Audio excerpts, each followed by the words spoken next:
I think that email has just gone out. My first ever launch email. It's gone out already. Behind every late night, early morning and self-doubt filled day, there's a pinch me moment. Right, one person. I've got my first person. The first person is in. Ever since I left school, I wanted to grow an online audience and make content. This is like a live response of how excited I am. People, it's just amazing. Amazing. They always say the best things take time, and being honest, at one point I thought I'd lost that dream.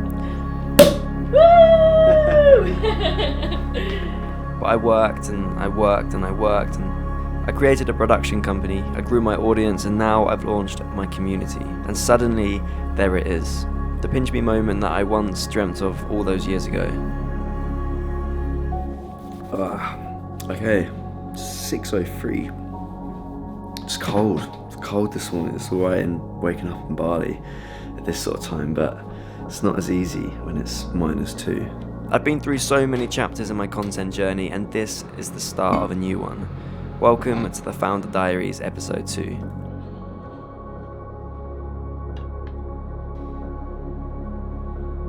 Such a big part of building discipline and finding that accountability and maximizing your productivity is creating a routine and structure for yourself in your day-to-day, and now me having a community in an online business. It's easy for that to take all my attention now, and for me to completely lose track on the fact that I also run another business, which is my actual production company. So I'm talking to clients, planning, shooting, editing, all of that stuff.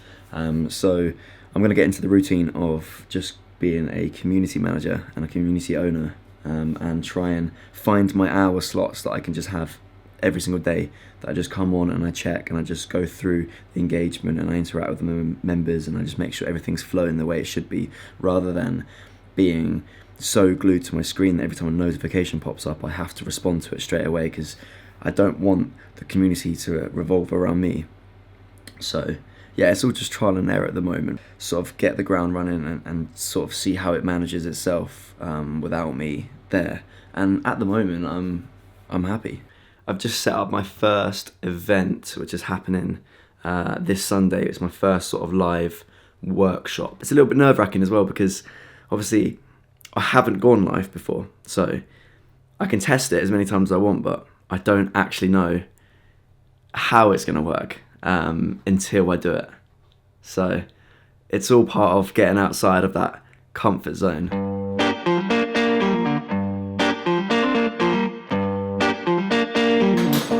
In 2016 onwards, we saw a shift in social content, with Instagram stories, TikTok coming out, going into lockdown, and Instagram bringing out Reels. Everything became shorter, and our attention spans became shorter, and the direction and the purpose of our content changed. Suddenly, long form was pushed out, and the era of vlogs had died down, and in came hooks and trends and brand-related viral content. But having been a creator and running a production company for the past 6-7 years, working with brands and businesses to push their socials, and then pushing my own socials last year and going from 0 to 75,000 followers, I've realized that long form never dropped off. And actually, I think 2025 is the year that long form really makes itself known again. And that is why I started vlogging. So part of building a personal brand is building connection with your audience, and it's difficult to do that when you're only posting 1-minute videos on Instagram, and everything is scripted and written in a way that hooks people in for engagement, and so it's difficult to get that sort of authentic side across, which is exactly why YouTube vlogs, I think, are so valuable. Anyway, with that being said, I'm going to finish up my breakfast, and we're going down to Bristol today, so I'm going to bring you guys along with me.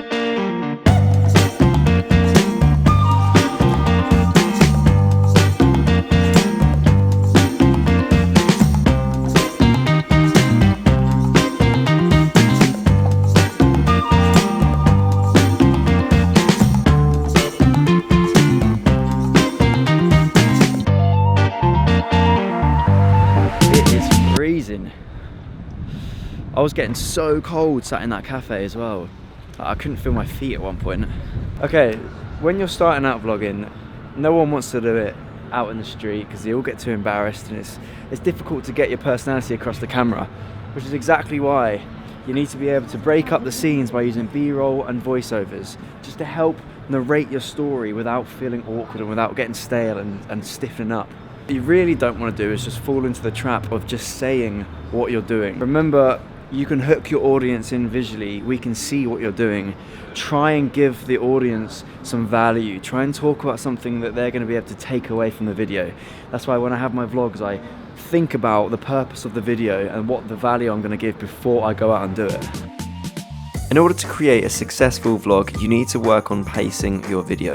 You control the narrative of the story, and you do this by using things like B-roll, music, scripts. Not every shot needs to be you talking to the camera. Back home, and that drive has wiped it out of me. Something about popping into cities always drains my energy, but we've got a lot to do. The time is 3:15 and I still have to record, edit and upload 2 posts for today, one on my 6am collective account and one on my Words of Russ account.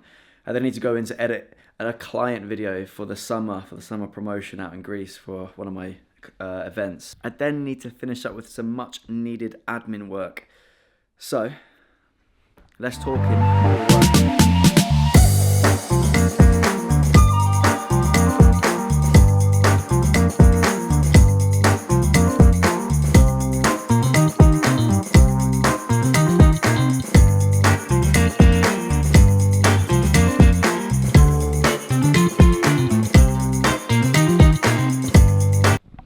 Right, time for dinner. I've still got quite a lot to do, in fact, because when you create content online, you can never actually control other people's minds. You know, you might plan for a video that you think is going to do well, or you might try and dial into your target audience and what they need and what they want and what you can give them.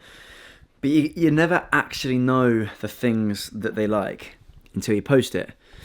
And with my community, the 6am Collective, and having been able to watch and sort of review people's contents and the members and have a chat to people and try and grow that personal connection with each member, I realized that actually a lot of people could do with my guidance and my knowledge as someone who's been in the industry for 8 years to actually create the content, which is in a way better because there's more room for growth, there's more to be taught, there's more for just building on our relationship and the community. But it does mean that I have to now create a structure and change my plan for my lessons and my workshops and what content I can put out there. So tonight, after food, I'm gonna go back to the drawing board and I'm gonna be scripting up a couple of lessons that I can hopefully shoot Thursday. But the reason why I'm telling you this is because vlogging is no different. It's so easy to vlog your life without realizing that you do need to be providing your audience with something. 20 past 10, we actually got bit sidetracked watching a bit of Netflix, which doesn't usually happen actually. I'm usually really good on that, but listen, these things happen. So yeah, we're going to be staying up a little bit later than I wanted to, cracking out a couple of Zanti edits for a client. I think I'm going to script tomorrow's video, as I always like to script at night. For some strange reason, ideas come to me at night. I don't know why. So yeah, script it tonight, so then tomorrow I can wake up, look at it and just act on it quickly. I try not to overthink ideas too much. If I've got anything to go from, any line, any keywords, any topics, I'm just going to go for it, put it out there and forget about it. We are slowly getting there. Yeah, piecing together the final advert. As you can see here, the time is 11:30. Con's still here as well. I am. How are you getting on? Yeah, going good. I'm getting a bit tired now. Yeah. Apologies if these vlogs aren't like the travel ones. This is a realistic life of a founder who's growing an online brand and also running a production company. I hope you like it and I hope you can take some sort of value away from it. Remember, please like the video. Please subscribe to the channel if you like it, and join the 6am Collective if you are on the fence I promise it's worth it. You're going to learn loads and you're going to make your money back. Yeah, take care, guys. Peace.